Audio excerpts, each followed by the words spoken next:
In this episode of the Houndsman XP podcast, we've got Luke Worthington coming to us from Gillette, Wyoming. I am still in the Houndsman XP Mobile Command Center from coming at you live from Kalispell, Montana. Still up here doing some work, but I did take some time to get with Luke Worthington. And Luke is an employee on a huge ranch in North East Wyoming. And we're going to sit down and you're going to hear right away the energy that Luke Worthington has for life in general, but also, more importantly, he has a high extreme attitude about his hounds. They are with him all the time. They go to work with him. He spends a lot of time with them. Man, we're going to hear how Luke uses his hounds on the ranch, and you're going to really enjoy this conversation with Luke. I mean, he's a guy that's just high energy and would be a guy that I think anybody would love to go share some time with in the mountains, chasing bobcats and lions. And he's versatile with his hounds. He's using them for coon hunting. And just wait. You'll have fun with this conversation. Enjoy this podcast. I really want to thank every one of you for hanging in there with us during my adventure, I guess, business venture, and staying faithful and supporting us at Houndsman XP. You guys are great. We couldn't have this podcast without you. And one of the things that you can do to support us again is go to Patreon. And I want to shout out special to our Patreon supporters. You guys have been awesome. So check it out. Website, hxp.com. Learn how you can get involved at Patreon. And let's get into this interview with Luke Worthington. Enjoy, folks. Nathan, you should take that cat in your room because he meows at me. I'm tagging him. I'm back, Luke. Sorry about that, Yeah. man. I right. usually don't ever get out of the truck without having the Copenhagen on me, but Copenhagen is crucial to podcasting. Yeah. Yeah. I hear you. Yep. That. Like I told you, I said, my wife goes to town. She goes, "What do you need?" I said, "Copenhagen, dog food, and beer." And I'm good shape. Yep. And with that, we're going As she's rolling her. With that, we are starting the podcast, and the voice you're hearing is Luke Worthington from Gillette, Wyoming. Welcome to the podcast, Luke. Thanks, Chris. So Nice to be on. Kind of a privilege to have you ask me to come on. Oh, well, after you made that comment the other day on social media, I called you out. I knew that was what you're up to. No, Luke, tell us where we just been kind of talking about country life and different stuff before we started the podcast up here. But tell us where you're at, where you're living, what your day-to-day life is like, Luke, because it's pretty cool. Well, I live in northeastern Wyoming between Gillette and Buffalo, Wyoming. I'm a hired man for a ranch out here and punch cows and chase sheep and hunt and run my dog. That's not all I do. Yeah. Yep.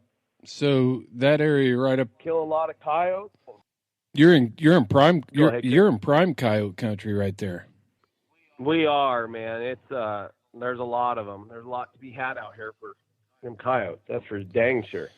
Especially if I'm working for half cattle and half sheep operation, and we're constantly on them coyotes, and they'll devastate a sheep herd. It's a big deal where we're at. Yeah. Do you have black bears up in that country? Nope, no bears. Usually, we've had lions come through in town and stuff, but it's a pretty seldom thing that happens around here. We have just a lot of coyotes and some bobcats. Yeah. So, that's about it for predators and coons. Very few coon, but I said up there, but from where I'm sitting, I can say down in that country, because I'm up in Kalispell. I've been up here living the mobile home life in my camper, working up here in Kalispell. I'm going on 2 months now, and so now I can say down there, because I did get honked at and told to go back to Indiana the other day here in Kalispell. They probably thought you're an antelope hunter. I think they are so tired of seeing people here. Kalispell's, somebody told me the other day, it's the third largest, fastest growing city in the country right now. No, really? Yeah, and that's what's keeping me in business up here, and that's why I came up here, is because of the housing boom and the roofing opportunities for my roofing contractor business and stuff like that. So I just think the locals are sick of seeing people from out of town. And I told Larry, I said, man, I really wanted to switch plates on the truck eventually so that I don't have that. But yeah, but Luke, tell us about that ranch you're living on. I work for it's three brothers that own this place, and it's a big place. We run 3,500 to 4,000 cow-calf pairs, and probably 5,500 head of sheep as of right now. Probably, it's a big place. It's probably just over 200 plus thousand acres, and a lot of BLM lease. Mm-hmm. That's probably deeded acres. And then with BLM, it's big. We lease a lot of BLM around here, and that's about it. It's a busy lifestyle. That's for dang sure, especially this time of the year. We're shipping calves and getting ready to work sheep off and get some lambs weaned and try to get all the babies out of here and get prepared for winter and start feeding all winter. So if you were to drive across those deeded acres on that ranch, and start on the south end and drive to the north end, how long would it take you? Well, I live on the north end of this brother's place, and it's about 15 miles as a crow's fly. Yeah. And it takes me about an hour, about 45 minutes to an hour to leave my house and get to his doorstep. And he lives where on the ranch? He lives on pretty much the south side of what his dad originally got in the 50s. Ah. But this ranch is over 100 years old. Wow. So, yeah, it's a, you know what? The main reason for me working for this place is that there's no ranch managers. The managers are the owners, mm-hmm. and they're with you there. They're working side by side with you every day. They're not living in Tahiti calling you to barking orders at you. They're right by your side. They're not at their, every day they're not at their they're not at their winter home in Tahiti and telling you how you ought to be doing things on the ranch in Wyoming in December. That's right, man. They're workers, and that's why I work for them, is because of that. Nobody likes to get barked orders from somebody who doesn't know what's going on, and these guys, they know what's going on. That's for dang sure, because they're there. They're there every day. So, man, that's cool. It's fantastic. That's cool. It is. It really shows. That really shows work ethic, and that's why they've gotten as big as they've gotten, and they're the people who deserve that. Mm-hmm. I think a lot of people are jealous of them. How much is enough? And I was like, man, they work for it. They're not doing this stuff from Arizona. They're up here in the cold. They're out there feeding. It's a neat deal. It's a really, really cool deal. But when I was coming back, you don't see that very often. Yeah, when I was coming back from, it must have been the Swan this year, Swan Valley in Montana. I was coming back and I got to Gillette, and there was it this year? It may have been this. I can't remember if it was this year or last year, but all of a sudden, it just turned into a blizzard at Gillette, and that was dicey driving across 90 coming back through there into South Dakota and different stuff. That was the only part on the trip, and I thought, man, when you get to Wyoming, you start seeing the snow fence and all this other stuff, and you're thinking, whoever lives out here is either crazy or super tough, and we're talking to him now. So are you crazy or are you super tough? What's the answer to that question? We don't get the snowfall like people think we do. They think we're in 6 foot of snow, and it's not like that. It's windy. It's windy Wyoming. Yeah. And that's summertime. It's 90 degrees and there's no wind. And then when it's cold, it is blowing 30 miles an hour, and just it can snow an inch and look like there's no snow on the ground, but there's 6-foot drifts, you know. Wind just howls in the wintertime. And you can't get a break. When it's hot, you want a little bit of wind, and it's still as can be. And then when it's 30 below, it's blowing 30 miles an hour, and you're like, man, give us a break. Right. Let's find a happy medium. Yeah. Yeah. But it never works out. It's just windy all the time. It's definitely interesting country. I think the most desolate place, I guess last year when I came back from the Swan, I dropped from Gillette and went down to Cheyenne. And what road is that runs from Gillette down to Cheyenne on the east side? Well, if you went from Gillette, you probably took Highway 59, and then you jumped onto I-25 outside of Douglas. Yes. And you hit some, like when you're going through Chugwater and Wheatland, and I didn't go through anything. You know, you can show up and you can see semis on their side, and that wind, man, it hammers them semis. It blows semis over constantly down there. There wasn't anything in that country. I was amazed at how desolate that country was. I saw one cow, and I think he was lost. I think she was lost. You know, that's the only thing I saw going down through there, and it was crazy. I was thinking, and you see, right off the interstate, Wyoming's the only state I think I've been in where you can actually exit the interstate onto ranch access roads. You know, you don't have to hit. It's like right off of the interstate. It's not an exit ramp. It's nothing. It's like ranch access road ahead, and bang, you can turn right off the interstate and turn onto a dirt road going to a ranch. Right. It's wild. I think it's wild country for sure. I love it because you can actually go 80 miles and not hit a town. That's pretty rare nowadays. Is Wyoming, you know, even going through Montana, you can hit a town about every 36, 40 miles, yep. You know. Wyoming, you can cover some ground and not hit there's not, like between Gillette and you hit Gillette and then right heading towards Cheyenne.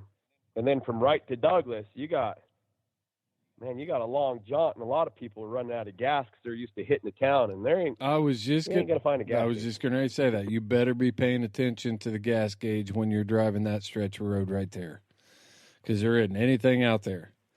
And yeah, that's a fact. You know, is Wyoming still the most sparsely populated state in the United States besides Alaska in the lower 48? I think. At one time, it was like 6 people per square mile. Seems like I remembered that. I don't know what it is, but I still think we have less than 500,000 people. I think we might be over that now, but I don't know. I bet you it's 500,000 people in the state of Wyoming. Yeah. And it's a big state. That's the thing. So it's a big state. It's not a small place. Yeah, there's probably 10 antelope to 1 people. One person, I mean. Yeah. Yeah. You know, probably 4 cows to 1 person. So right. I'm going to Google it real quick. I got to know now. Wyoming population. Yeah, I bet you it's about 564,000 is my guess. How much? What did you say? 564. According to the 2020 census, the total population for Wyoming is 549,000 people, 914. Yeah. There you go. There you go. And it looks like there's total male population is 279, 175. So that means you guys are still outnumbering the women in Wyoming. So if you can find a woman in Wyoming, you better hang on to them, because there aren't a whole lot to go around. That's right. Yep, that's absolutely right. Yep, that country that runs down through there where we were talking is so desolate. I mean, I heard there's a pretty girl behind every tree.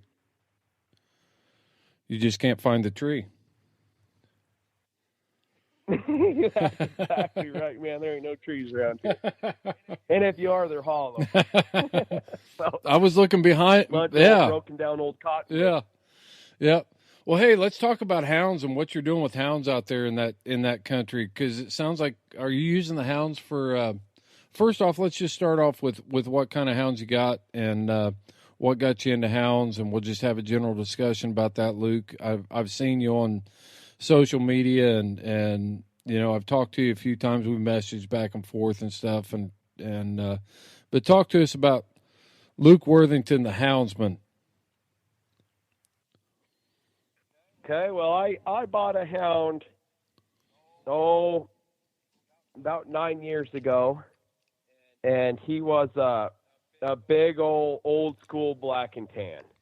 Yeah. And do you remember? I tried training him, and I was actually living in town at this time. I grew up on this ranch, and when I was a kid, and then I left because I was pipeline welding, and that was a lot of traveling and stuff. Well, we had a house there in Gillette, and I went and bought this old school black and tan. Me and my daughter actually went and picked this dog up. He cost $100. Yeah.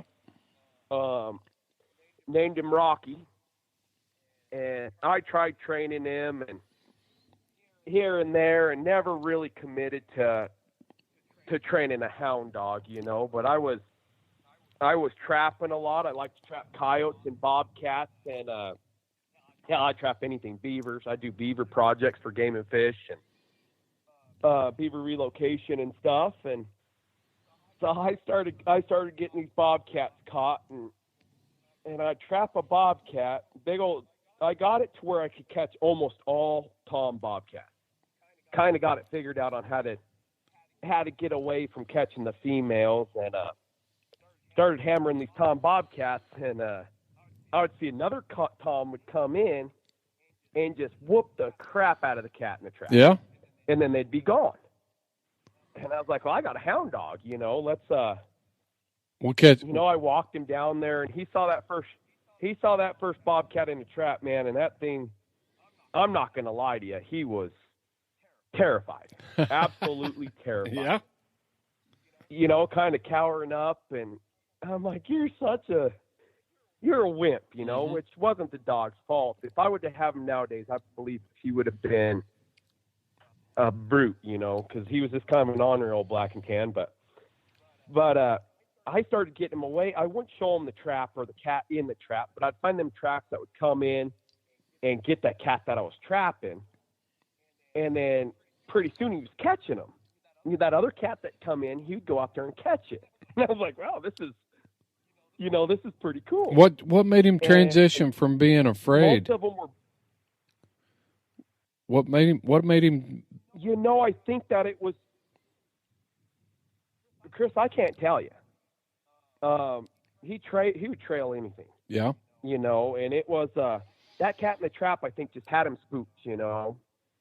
But I'd walk him out to just the tracks, and sure enough, I came home one day, and I told my wife Abby, I said I caught this one. There was tracks leaving, so I put that black and tan on there, and I said, he caught it. Did he catch it? You know, and I shot it with a .22 pistol. Catch it on the ground. What? He would catch it on the ground, or he'd ledge it, or he baited up. Yeah. Yep, baited up. Yeah, it was on a ledge. It was kind of on an embankment, you know, and he was kind of on the edge of it, but he's keeping his distance. He didn't.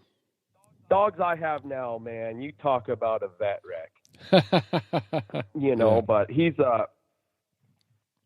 was keeping his distance, and you know, and I was like, yeah, hell of a job, you know, and I'd get it shot, and I'd have to hang on to him, you know, a little gun shy, and did that a couple times, and then he kind of trail up coons, and never really went strictly coon hunting, you know what I mean? Right. Never just like got the dog out and went coon hunting. It was always kind of like a trap line dog. And then a few years later, we were offered this place to move back out here, and we made the move, and I just started piling up the hounds. It was, and I found an ad in the paper, or no, I found I don't remember where I saw that ad for these blue tick walker cross pups, and so I was like, this is the deal to get another dog in this house, is to go up. My wife's birthday's October 7th. It was yesterday. Yeah. And I was like, I'm going to go pick up this puppy, and I'm going to get her this dog to make it hers, you know. Oh, that's a great plan. And I got off of work, and I was like, man, I'm going to go get this dog. This dog was $50. Yep.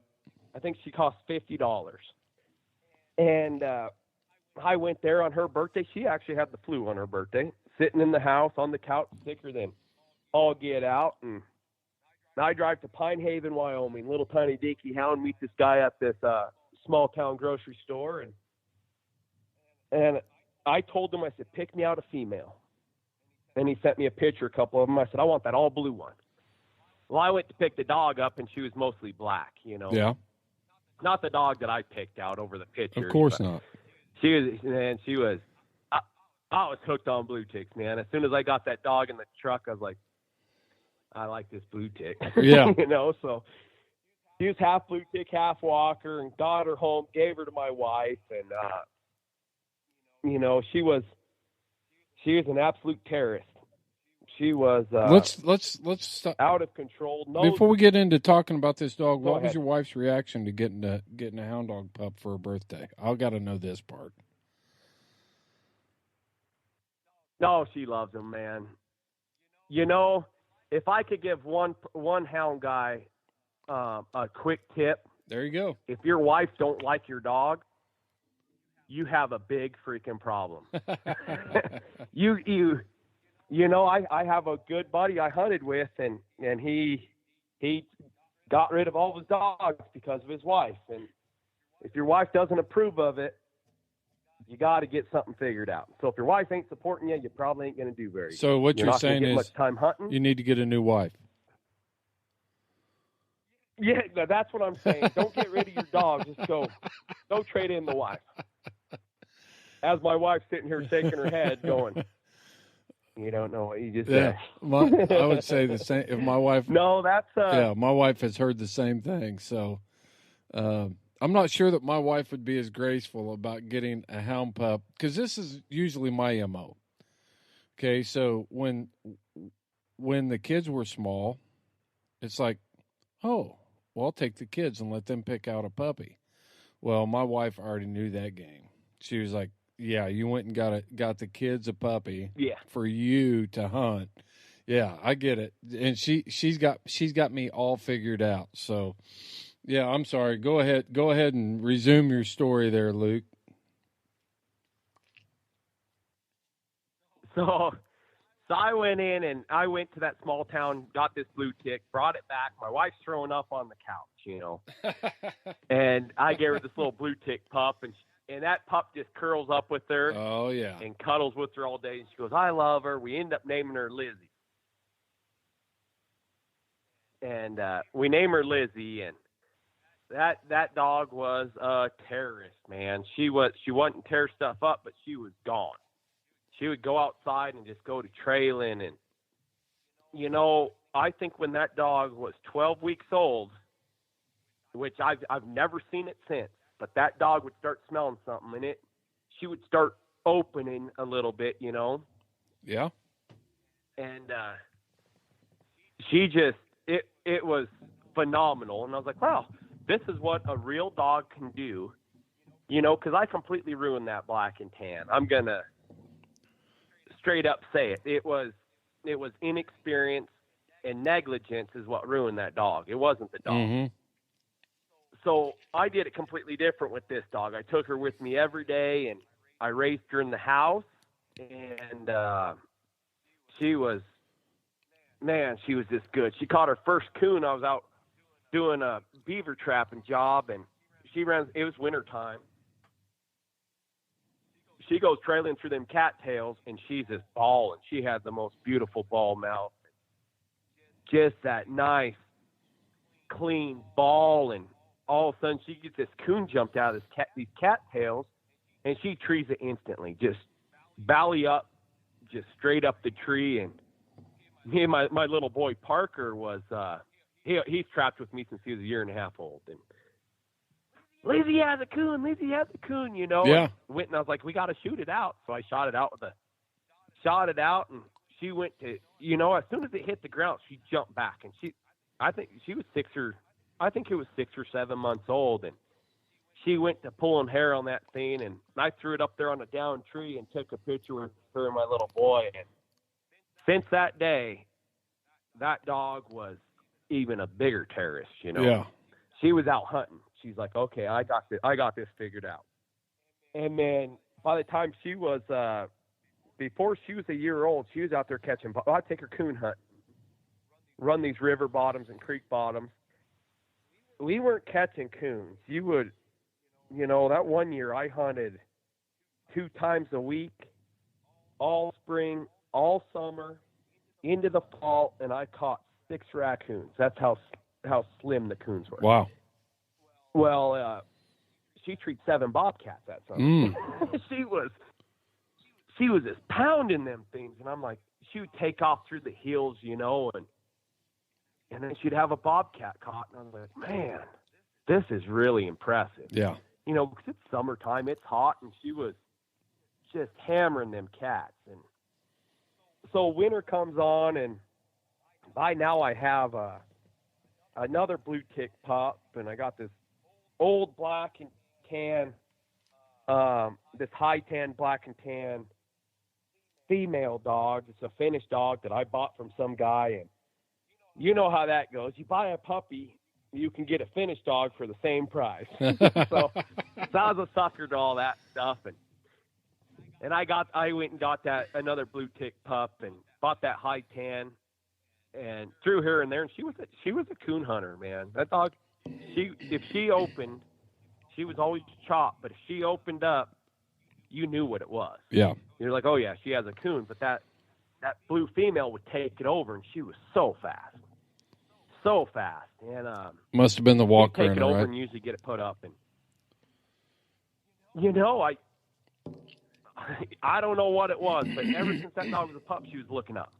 It was completely instinct treeing is what she had. It was awesome. I say that as a joke. So then, I say that as a joke about the walker, because everybody's like, "Oh, blue ticks are slow. Blue ticks are this," and just depends on the blue tick you're hunting, really, and what line of blue tick you're hunting. If you can find them where they're old and slow, yeah. you know, they're slow and mopping tracks and stuff like that. But it's like, you know, it's like saying all walkers are slick treers. I've seen some pretty good walkers in my day too. So.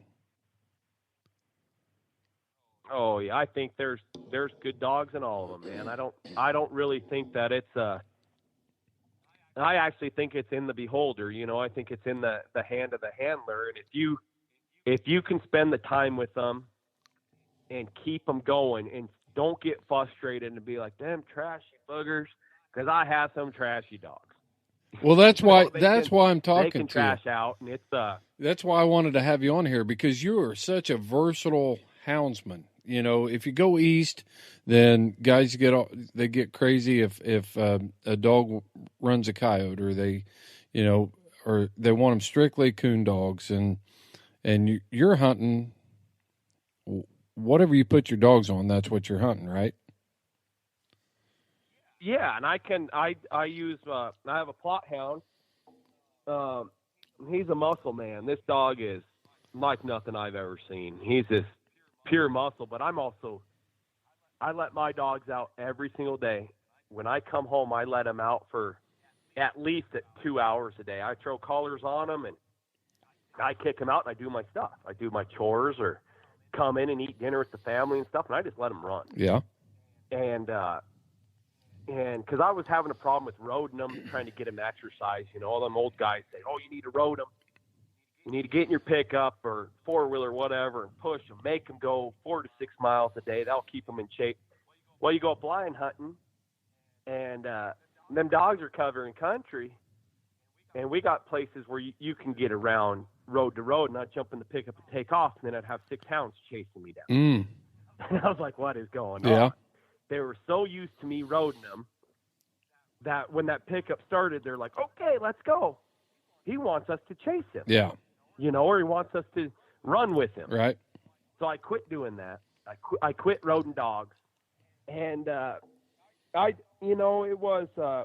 was one of them learning curves, you know, for me. And that's kind of what I figured out. I know there's guys that are going to send us hate mail over that, but it's, that's just something I found out with my dog. Yeah. That spending that time on a four-wheeler and pickup, they relied on it because they're like, I'm going to go where you're going. Mm-hmm.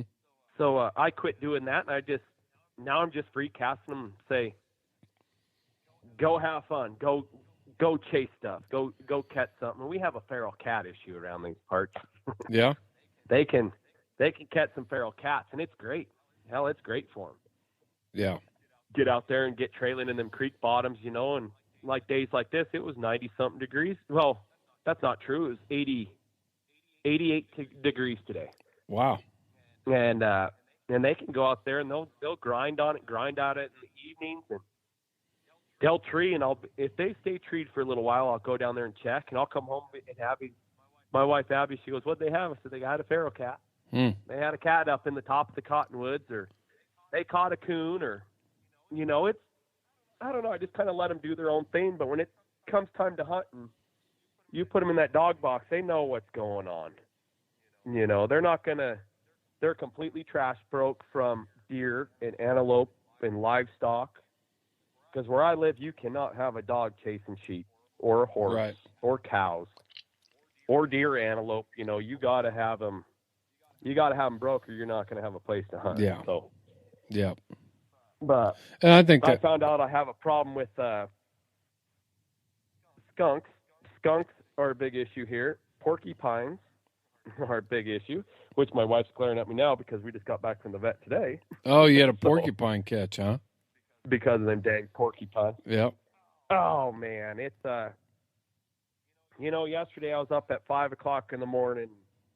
We shipped a bunch of calves yesterday, and I had to be there early to get them in the corrals. And I was up at 5, out the door at 5:45, and I was driving down the county roads last night in the dark, and I come around the bend, and I see a coon dive into the grass, because just our roads have grass. Nothing else has grass. Right.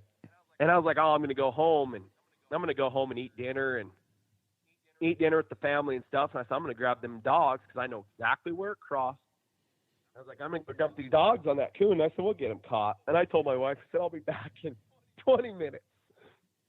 20 minutes, I'll be back. So I load dogs up and go out there, and I'm within about 20 yards where I saw that coon, quotation marks, diving in the grass. Went out there and dumped them dogs, and I had my youngest pup opened up. And I looked at them other dogs and hunt them up. Boom, they were gone. They were trailing single file line, and I heard they were kind of chopping. And I was like, oh, no. Then they go up this embankment. I pull out a spotlight, and this embankment's 50, 60 foot tall, and I see something fall off of it. And I thought it was my youngest dog, Maggie. And so I sprinted down there as fast as I could, and it's a damn porcupine. Ooh. And I'm shocking dogs and yelling at them, and I only had 2 of my males get them,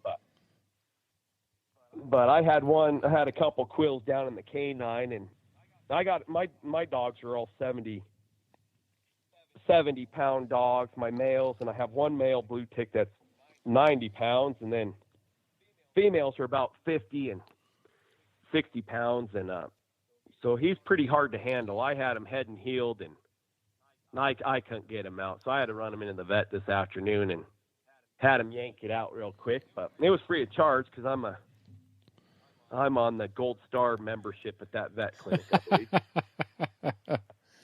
I asked him, I said, when am I going to get shares in this company? Yeah. I said, I'm sure him here a lot. Yeah. You guys take a lot of my money.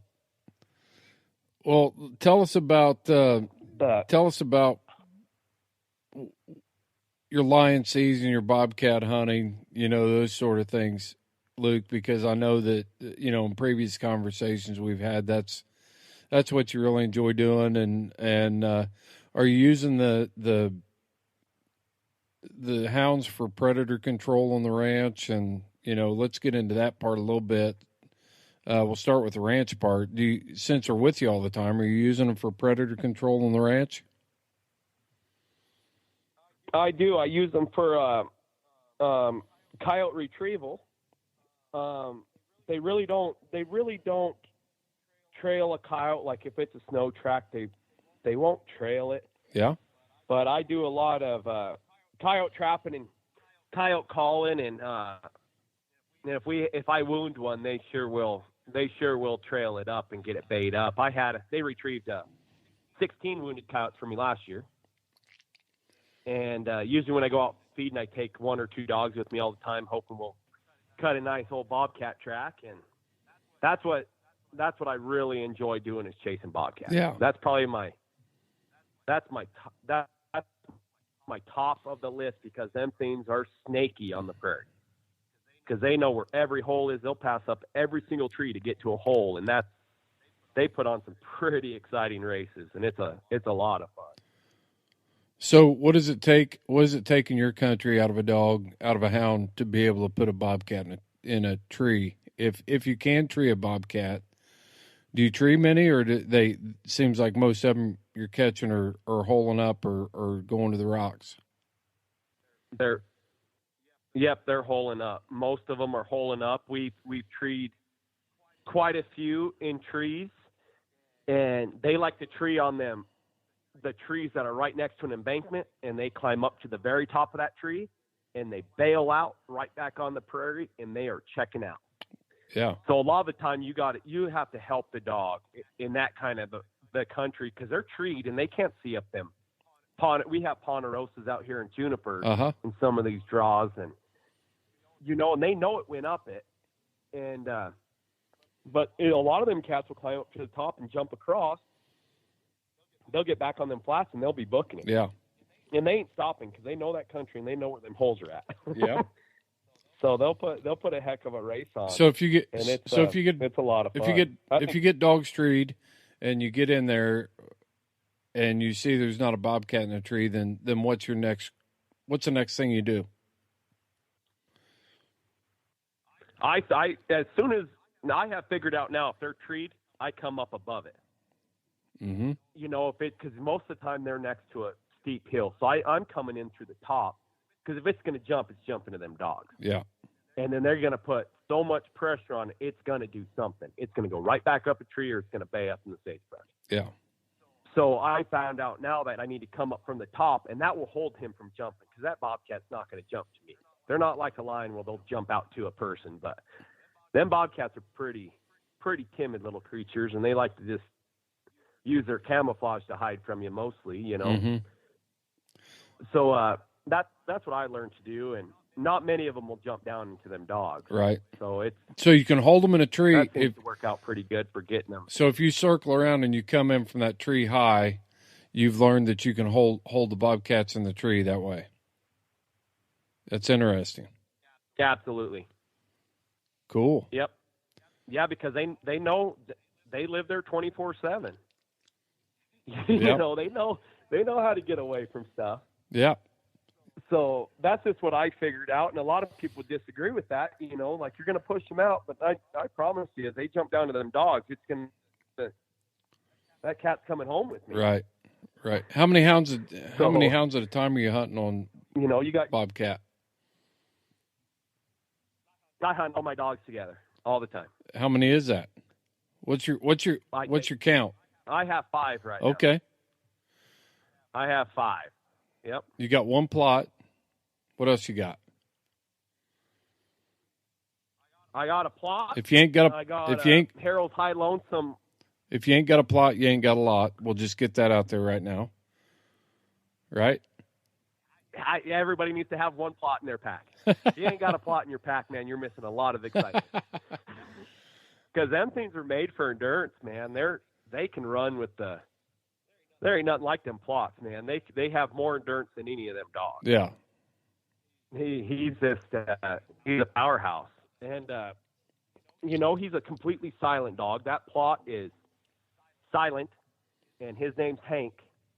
And if you hear Hank open up, he saw whatever he's chasing. And when Hank opens up, he's going to be the first dog to that tree every single time. But he's completely silent, and as soon as it's on the jump, you'll hear him just boom, and then it's treed. Because he was that close to it, and he's pretty neat. A lot of people don't like that silent dog, but he's the only one in the pack that's silent. Right. So he's running with a bunch of blue ticks. So yeah, you know how that goes. Yep. Yep. So. And then I have 2 pups that were out of that female Lizzie I was telling you about. Okay. I bred her to a English male, and I got 10 pups out of that deal. And I sold 3 to a guy who works for the Wyoming Game and Fish, and I sold 1 to probably one of the best lion hunters I know in the state, and that would be Aaron Curlin. He took one. He took a red tick pup that dropped out of there. Yeah. And she's a superstar for that guy. And I sold. I gave my I have a really skittish pup, super timid dog. I gave him away to my sister-in-law and brother-in-law, and then they have that as a house pet. Okay. I got one to a dog that's a FEMA dog, getting trained to be a FEMA dog. And then I have one I sold to a guy in South Dakota for a shed hunting dog. Really? So it was pretty wild. And then I kept 2 pups, kept the prettiest dang blue tick dog that was in there. His name's Cash. He's that 93-pounder freak of nature hound that I have. And then the female pup, we actually found her outside dead on the ice. She was born outside and was froze down, and I came inside and threw her in their trash can, and I was like, that's probably not a good place for her. So I put her in a grocery sack and put her on the counter, and daughter comes out and says, Dad, I hear a cat. And I was like, what? She says, I hear a kitten. So I go over there, and that pup was chirping. So handed her off to the wife, and she heated towels up and brought her back to life, got her nursing, so we kept her. Wow. And she's a phenomenal dog. I told my wife, I said, we're not keeping this dog. There's something wrong with her. She'll never turn out. Right. And I was bound and determined for that. And you thought that because she turned out, and you thought that because she turned Mama out as one of the best. You thought that because Mom had kicked her out of the box? Is that what you thought? No, my female went after that high tan, ran her down and was fighting her because she was getting ready to nest, and she came uncorked, man. That was one mean mama dog. Yeah. But she was pushing everything out of her way because she knew she was going to have pups, and she dropped that pup out there. I'll be darned. And that puppy was out there for about an hour on the ice, and I was like, it's for sure Dad. But nope, we brought her back to life. Her name's Rose. And she's an amazing dog. I can't believe it. But she is one heck of a dog. Good trailer, heck of a tree dog. It was it was my wife's miracle puppy, and that was her dog too. Yeah. And now she's mine.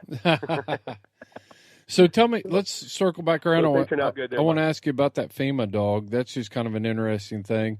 I think everybody knows what a shed hunting dog is, but what are the expectations that are being, what are they training that pup for? Or what did they train it for? I think they're going to train it. They're training it for, I believe, search and rescue. Okay. Yeah. To find people, and like if a disaster happened, they'll be able to use that dog to find them, to find people that are injured or something. I really don't know much about it. So yeah, I know she made the Gillette paper. For what? And she made the Gillette for being the first FEMA dog up here in northeastern Wyoming. Okay. In training. Probably search and rescue stuff, like, somebody from Indiana cuts down 25 there and runs out of gas and tries to cut across country and gets lost. Right? That could be it, man. That could be it. I don't know nothing about that stuff. So yeah, that's just an interesting thing. I think that's pretty cool that somebody took one of your pups to do that. I wanted to circle back around to it. So I'm interested. I thought it was pretty neat. I'm curious about something. So you wake up in the morning, you're going out to feed, or you're doing, you're working your cattle or your sheep or whatever your job is that day. Do you just throw dogs in the truck with you and go, or are they riding up front with you? If I'm going out gathering. Oh yeah. I throw them if I'm feeding cows. I have tall hay bales, and my feed route most of the year is about 115 miles is what I feed during the day. Mm-hmm. And I grab one or two dogs, and I throw them in the front seat with me, and, they just sit there looking out the front window the whole time, just looking for something. Every time I stop, I kick them out, and, most of the time they stay really close. They got a really good handle on them. They listen really well, and because that's what I want. I want a dog that listens good and has a really easy recall, but can still get out there and get with it. Yeah. So you just treat them like ranch dogs. I take them with me feeding. Yeah, I treat them like pets. They all live in a kennel. Yeah. They all have their own kennels down there, and they do live outside. That Lizzie dog, she lived inside, mm-hmm. and but that living inside, I'm all about it. So I'm not criticizing anybody that has a dog inside. I think it's fantastic, but she was always cold. In the wintertime, she never got a winter coat. She stayed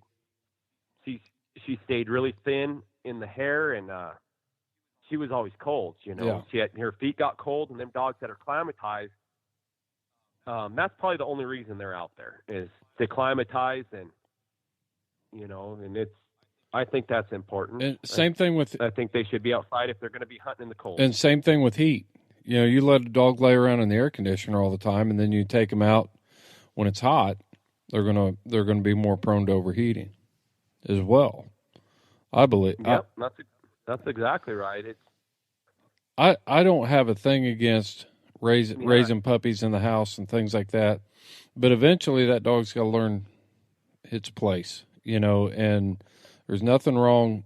Me personally, I used to be a canine handler. I've said that on the podcast before, I know. But at the end of the day, after you ride around with a dog all day, that dog was happy to have its space and me have my space. And it was a good combination that way. And we kept everything in check. Yeah. But I think dogs that are going to be out in that kind of weather, if you bring them from the wood stove and then they go out on a cat track, and for whatever reason they've got to stay out there for a day or 2 days, if they're not climatized, you're asking for problems. And it doesn't matter if you're hunting raccoons in Indiana. Dogs get lost then too. So. You can definitely tell a dog that lives inside when it gets out in that snow and it's carrying its feet everywhere. Yeah. Pretty soon it's hopping on 3 legs and it's swapping legs, yep. And you're like, that dog's feet are cold. And then you have them out there and in the cold, which mine are not. They have a 6x6 insulated hut with a doghouse inside. Yeah. So they're double protected. I put their water in there, and it can be, when it gets below 0, their water freezes. Mm-hmm. But they also have that doghouse inside of that hut, and it was 25, 30 below, and you worry about them dogs, You're like, it is freaking cold. Wind's hucking, and I would go down there, and I packed it full of straw, and you go down there, and it is 110 degrees inside that doghouse. Yeah. They're completely warm, and you're like, I don't need to worry about these things, It's they got it figured out. But okay, so they're staying warm. I have it set up really nice. You're holding dogs and housing dogs outside in extreme conditions here. So we had this discussion on the podcast a few months ago, maybe, about doghouse sizes. What size dog houses are inside those insulated huts? So I mentioned my females. I have a female Maggie that I got from that Aaron Curlin.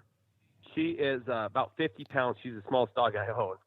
Female, 60, 65 pounds. My males are plotting that Harold's High Lonesome Blue Tick. They're about 75 pounds, and then I have that 90-pound dog. Mm-hmm. And I have dog houses made for medium-sized dogs. And thank you very much. It's why do you do that? Them big old dogs because then they can hold their body heat. Yes. It's the bigger it is, the more that heat's gonna going to get away from the dog, and it's going to make that dog cold. They need to confine that heat and use it as a heater, you know. They need to be able to heat themselves. And I have a prime example of this. Me and my little boy, Parker, we went lion. We have a lion area open in the Bighorn Mountains. It's open all year long, unlimited quota. So in the summertime, end of July, we'll fly up to the mountains and we'll go try to bear ground lion hunt. And this year we went up there, and right off the bat, we got up there that night, Friday night. Woke up Saturday morning at 4:00 in the morning, and we started pounding ground, free casting dogs. I took a young pup, and then my two pups off Lizzie's. They were probably a year and a half old, and then a 10-month-old puppy. Went up there, and I took my plot. So he was the oldest of them. He's about 3 years old. Took him up there, and they started trailing real good, and they ended up jumping a bear, and had to get him out of it. We cannot run bear in the state of Wyoming, and there's a lot of campers and stuff up there that got the dogs called off, and went back and checked the creek, and sure enough, there's a lion track in there, so I put them back on it, and they trailed it for about an hour and a half, kind of having a really hard problem with it. And anyways, we call the dogs off, head back to camp, and we had a hailstorm. And I tell you what, that temperature went from about 60 degrees to about 35, soaked the ground. We're frozen, we're wet, and them dogs have so much body heat. I had them on a tie out, and I brought them inside the tent. I was like, man, we packed dogs in there, and that night we had the windows open. We had the door screen open. Them dogs they heated you up, you know, Yeah. And that's a prime example how much body heat them dogs can do. Just like people leave their dogs in a dog box at a motel in the wintertime. People are like, that's horrible. Mm-hmm. Trust me, you got 3 dogs in a dog box.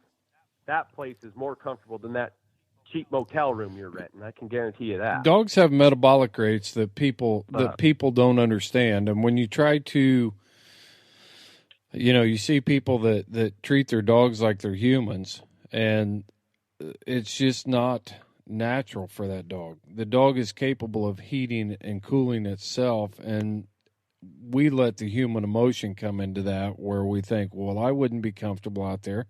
Well, your system is not set up like a dog's system. They are designed to endure that sort of stuff. So it drives me crazy, and I'm glad to hear some you know, from a guy like you that's housing dogs in those extreme conditions. That's exactly what I've told people. You know, you put that big canine condo out there and you think he's going to stretch out in it. It's not happening. You're doing more harm for that dog than you are. No, he's Yep. Curled up. Yep. You got that big canine condo out there, and that dog's curled up in the corner, Trying shivering, to stay warm. going, man, I just need some warmth. It's impossible. But yeah, it's medium-sized dog houses for big dogs. Keep them tight, and they like it. If it's too hot for them in the summertime, they lay outside. Yes. You know, you'll go down there. I go down there at about 10:30 at night to go get them to go coon hunting, and they're all freaking sprawled out, you know, laying. And I have a dirt floor kennel, and I go down there and spray it down with water, and they're pretty potty trained in that thing, because like I said, I live with them. So I go down there in the morning, I let them out, they go to the bathroom. They're not contaminating their kennels by crapping and peeing everywhere in there. You know, it's pretty clean. Right. And they got it figured out where they're pretty much potty trained in that kennel. Yep. You leave them there for a couple days, you know, they'll use their outside kennel as a bathroom, but I kill it. I go down there about once a month and I kill the ground up, and, you know, it stays really fresh, but I'm also not letting them go to the bathroom on it. And I think that's very important. Mm-hmm. With having dirt, you know, I'd really like to have concrete. But then again, it's, you know, the dirt's fine. It's keep it clean. That's the biggest thing to fight parasites and stuff. Right. ear infections with the dust and stuff, and I've ran into that. I've had ear infections because of the dirt, having extremely dirty ears and stuff. But you stay up on hound maintenance, on cleaning their ears out and keeping their kennels pretty much dust free, keeping that dust settled down. They can live on that dirt ground, I believe. Yeah. Yeah. Well, your ground's a little bit different there than I've noticed out here in Montana. Completely different ground. You know, you put water on this ground, you can put a lot of water on this ground, and it just soaks it up. If you put a lot of water on the ground where I'm at, then you get mud, and you get, serious mud. Springtime is just muddy, and the dog's feet get soft in it and stuff. So depending on where you live and the soil composition you have, makes a big difference on that for sure. Yeah, our soil is, if we get an inch of rain, it just runs off. Yeah. If we got an inch of rain, we got a flood. Yeah. You know, our ground just don't take the water. Yeah. But it's hard ground, a lot of bentonite, really slimy, nasty. It rains, a couple tenths of an inch, and you're slipping around like you're in the gumbo in Louisiana. You're just like, my gosh, this is a nasty mess. You can't stay on the road. Yeah, some of these construction sites up here right now, running equipment, it's like moon dust. It's just, and it gets rained on, and then it turns into slime. But by the next day, it's gone. Yeah. It's packed down and ready to get churned up again. Yeah, absolutely. Well, yep. Tell us about line hunting in Wyoming. I got some questions. I've heard that there's a lot of different type laws in Wyoming for a person that comes out there and line hunts, about how long you can stay at the tree and different stuff like that. Do you have any insight on that?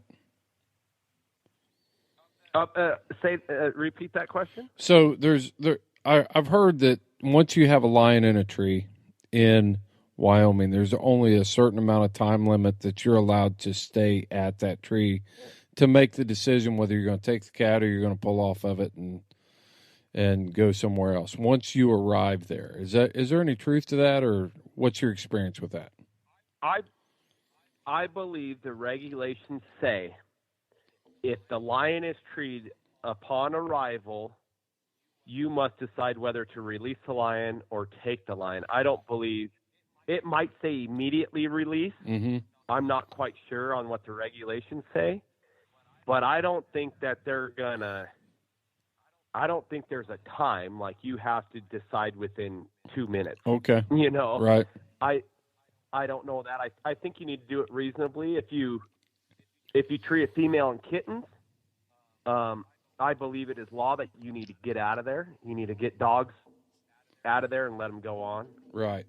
And that's just in that anyway. Yeah. If you tree a female with kittens, you're going to get dogs and get out of there, because none of us want to see them kittens get hurt and harass a female. I think all of us up here are doing that. Once we tree something, we do snap a couple pics and we get out of there. Sure. Yeah. And in the state of Wyoming, it is against the law to shoot a cat with spots. Right. I think that's pretty standard. It is. Yeah. I think so too. Yeah. And you cannot release dogs on multiple lion tracks. Like if there's a female kitten, I don't believe you can legally put your dogs on. I have read that regulation. Yep, and if you're free casting, like say it's kind of bare ground and you free cast into a canyon and they jump a kitten and female, it's kind of your responsibility to get down there and get dogs out of there. Because if you do release off a road and there's a female with kittens, you're most likely going to get a ticket. Right. If they do that, and if your dog killed the kitten and you called it in, they're going to come check on you. They're going to be like, "Where'd you release your dogs?" And if there's 3 sets of tracks there, and it's a female with kittens, you better not be letting your dogs out. Right. Right. Yeah, I did read that specific regulation about when there's evidence to show, I think it's worded, when there's evidence to show that there's a female with kittens, it's illegal to pursue that lion. Exactly. Yeah. You said it a whole heck of a lot better than I did. Yeah. Well, that's the legal side. That's just the legal experience on that. So, yep. Well, Chase, tell us about the bobcat hunting, and are you guys have a lot of bobcats, or?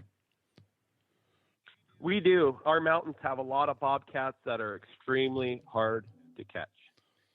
Because in the Bighorn Mountains to the west of me, there's a lot of outcroppings, rock outcroppings, and 90% of the time, that's where they're going. Mm-hmm. They're going to run in them rock crops, and they're going to get away from you. And but like the eastern side of the state, next to South Dakota, them bobcats like to tree. They actually tree fairly good, and they're a blast. They're a blast to chase. That's my most favorite thing right there is hunting them Black Hills for bobcats. And I don't take them. I take a few, and I get a big tom, I'm going to take him. But you can run young cats, you can run females. It doesn't matter. It's an unlimited amount of bobcats you can kill in the state of Wyoming. So I think it's up to the hunters that be selective, because it's worth it. Yeah. You're not gonna make any money or whatever, because like I said, I grew up in the trapping world, and everybody wants bobcats. But I said, when you're catching kittens, why catch a cat you can't sell when you can go out there and catch 5 coyotes? Go catch them coyotes. They're worth more money than them baby bobcats. What is a western? Keep them big old. What's a western Wyoming coyote bringing now on the market? I killed 102 coyotes last year from November till March. And that's trapping and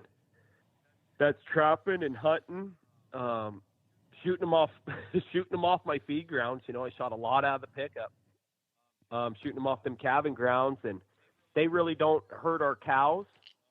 They're not calf killers. Yeah, they will kill calves, but you release a dog into the middle of our cows, your dog better be fast, because them cows are going to hunt them down. That's just a western cow. Yeah, they're ornery. And so yeah, they go out there and they'll follow them. They go get up there on the feeding grounds where them cows are calving, and they love eating that afterbirth. They'll be out there sure, stomping on that stuff, or stillborn. And man, that's a heck of a good place to pull up and get you some coyote shot. But anyways, back to your question. It was last year, my first sale of furs, I averaged over $90 a piece for them coyotes, and that's put up. That skin fleshed and put up. And the second, once that Corona stuff started coming on, hearing rumor about it, that hurt the fur market, and then it dropped it down to about 75. Right. Is what I averaged that second sale, but that's the highest priced coyotes I've ever sold. And of course, that's an average. Sure. Which for an average price, that's awesome. Yeah. Because I was selling, there was some that would go for 150, and then some that would go for $40. And them $40 coyotes will kill an average. Yeah. Same with the cats. We'd love to hit $40 coyotes in the East. You just don't. Yeah, $40 is a good price for a coyote in the from the East, for sure. Yeah, and then I have the benefit also of my boss is a pilot. His wife is a commercial pilot. His son's a commercial pilot, and we have a helicopter, and we do a lot of flying for the county predator, and I get a gun for him quite often, and we gun a lot of coyotes, and that's a good day picking coyotes up there. I bet. And I like to use them dogs for that too. Because you can wound one, and them dogs will get it found. That plot's really good at it. So are you flying them? He's a really. What's that? Do you fly him with you? Nope. I leave him in the truck. Oh, okay. I leave him in the truck or go home and get him. Yeah. Okay. So a lot of the time I just go, if I have a problem, I'll go back the next day, and that dog can pick up that blood.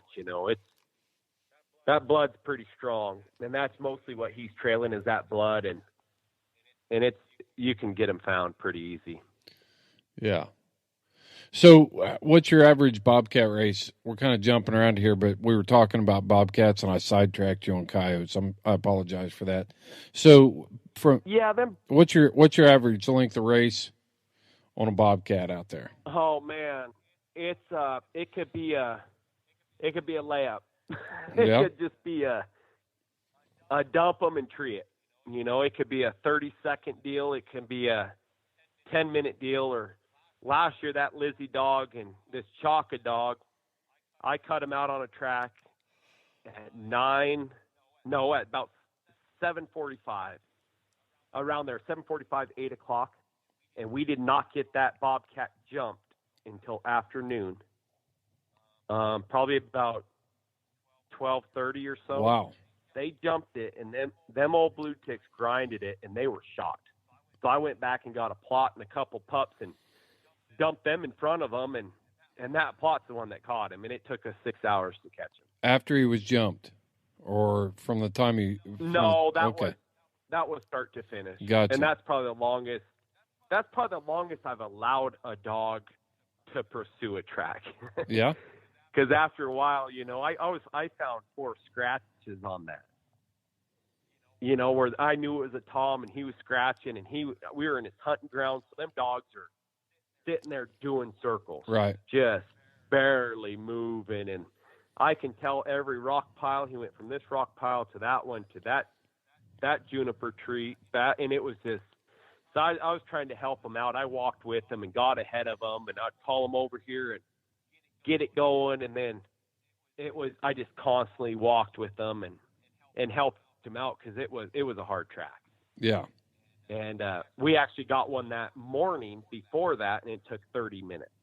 Right at daylight, I found a little bobcat track to the point where you knew it was a smaller cat, and I ran it anyways. We holed it up, and I could have reached in there and grabbed her. It was a small cat, and I just called them off, and we went and found another one, and that was the longest race I've probably ever allowed the dogs to pursue. Yeah.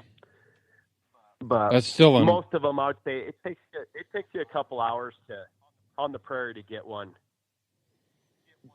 jumped and get it caught if you do catch it. But like I told you the other day, it's not, my percentage per catching is not very good. And everybody's like, "You catching 80%?" I was like, "No." I said, I say out on the prairie, I'll catch 40% of the tracks I put them on. And that's just because of the cold trailing, and our winter is snow at night, and by 9:30 or 10, it's going to melt off. Yeah. It's just that different. And once that snow melts, that them dogs are done. They're having a hard time, and they can maybe track the shade patches, but that's about it. Yep, that makes perfect sense. Yeah. Well, Luke, we've been rolling here for a good conversation, and if you got anything you want to tell the Houndsman XP world before we wrap this thing up. Yeah, I do. I would like to, I think to me, what I have figured out about my dogs is that the more time you can spend with them, and I try to tell people this, but nobody wants to listen to anybody. No, take it for what it is, but I believe every minute you spend with that dog is training time. Every single second you're with that dog, you're training that dog. No matter if it's good habits, bad habits, whatever you do with that dog is 100% training. And if you can build a bond with that dog and spend a lot of time with them, they'll get to the point where they know exactly what you want and when they can get away with stuff and when they cannot. It's absolutely amazing how much them dogs can read a human. Yeah. And I think the only way you can figure that out is spending a lot of time with them. And that's just, I've been on such a pattern now, no matter what, I let them dogs out, and I let them come up in the shop with me, whatever, and I let them have their free time where they can just run and and play. But when they jump in the back of that truck and they about blow through that box, they spin around in there and they know exactly what they're going to do. Yep. And I think that was taught because of time spent with them dogs. And you see a lot of guys, when lion season opens, their dogs have been locked up for 6 months. They've been getting fed, and then a couple of weeks before season, they pound some exercise into them, then they go out and their dogs are out of gas. Right. And I haven't seemed to have that problem. They're always in shape, and they're ready to go at moment's notice. And I think that's a big key, especially for the hound guys that are just starting with this deal. I think the wife deal is a really big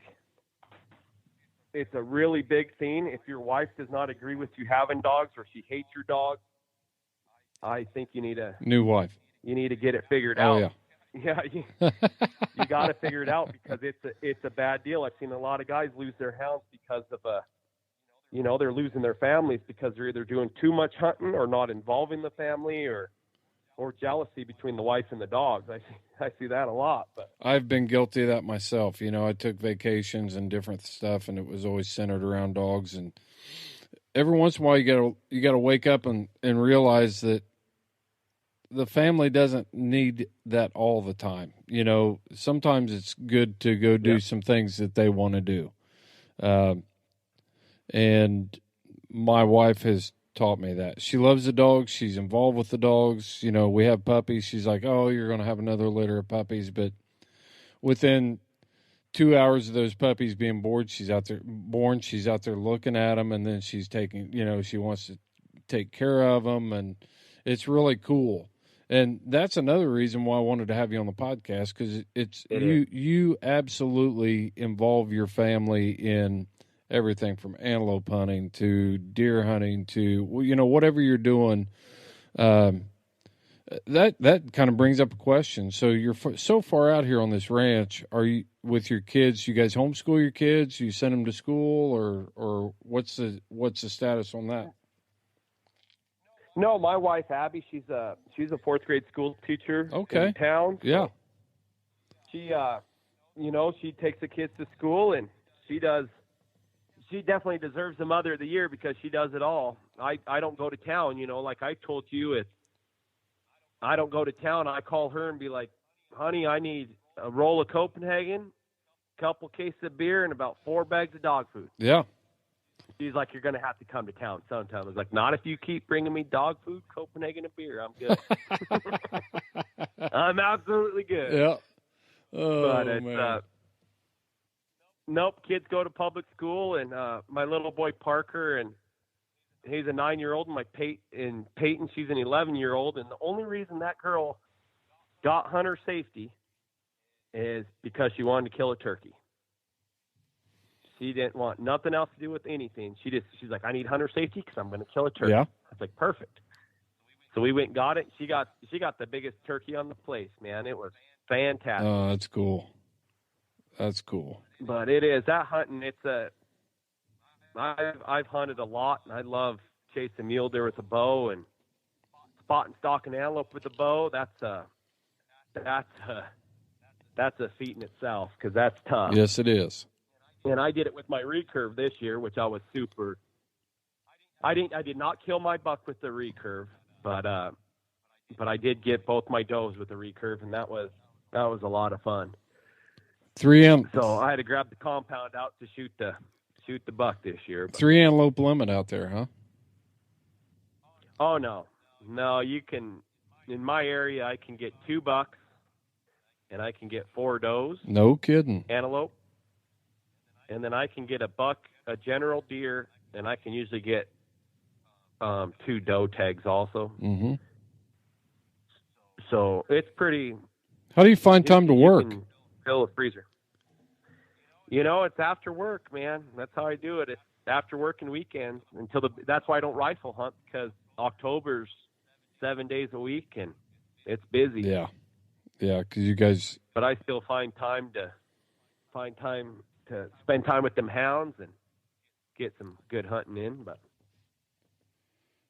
well, Chase, it's all about managing your time. That's right. That's right. Prioritizing. You work when it's time to work. You hunt when you can, and try to get your work done early so you can hunt more.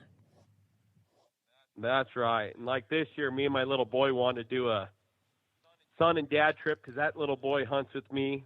If I have them hounds in the truck, he's sitting in that pickup. That's cool. And, you know, and he really enjoys it. And, of course, he has to be the gunner. Right. So, you know, we don't kill our coons. I was pretty lucky this year. I got into a hot spot of coons, and this was probably my best year coon hunting, and I caught over 50 coons, and we shot 5 of them. And my boss was like, "You're not killing them coons?" Like, no. I was like, if I kill them, I have nowhere to hunt. Right. And so I'm tired of driving to other states to go coon hunting or on the other side of the mountain and begging people to let me go run coons. And I said, when we have them here, I'm going to keep them. So, what's he say? So What's he say about it? Is he good with it? And me and him, oh yeah, he don't care. Yeah, them coons ain't going to hurt nothing. We're running culture around here. No farm. So, yeah, they're not going to hurt nothing out here. All they're going to eat is mine. Right. Our creeks don't have crawfish in them, or yeah. You know, I think that, and you know, we have some bullhead in our creeks, and Well, good stuff. You're cutting out on me a little bit, Luke. I don't know what's going on with our connection here, but we'll have to edit this part out.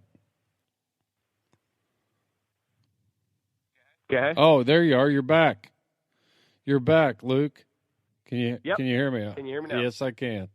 We'll do a little fancy editing on that part. All right, perfect. But Luke, I just want to tell you I appreciate you jumping on the podcast with us tonight and letting the houndsmen across the United States get to know you and taking us to an interesting part of the world, North East Wyoming. It's not some place that a lot of people think about hounds and houndsmen a lot, but I know that just from following you on social media that you got it going on out there. I wanted to talk to you about that pack of hounds, and I think it's just a lot of good stuff there.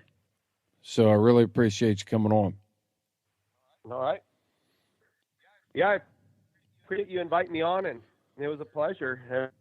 It was a good talk. So you bet, Luke. Hey, so I really appreciate it. Yep, stay in touch, and until I get through that country and we can turn hounds loose together, you follow your hounds and I'll follow mine.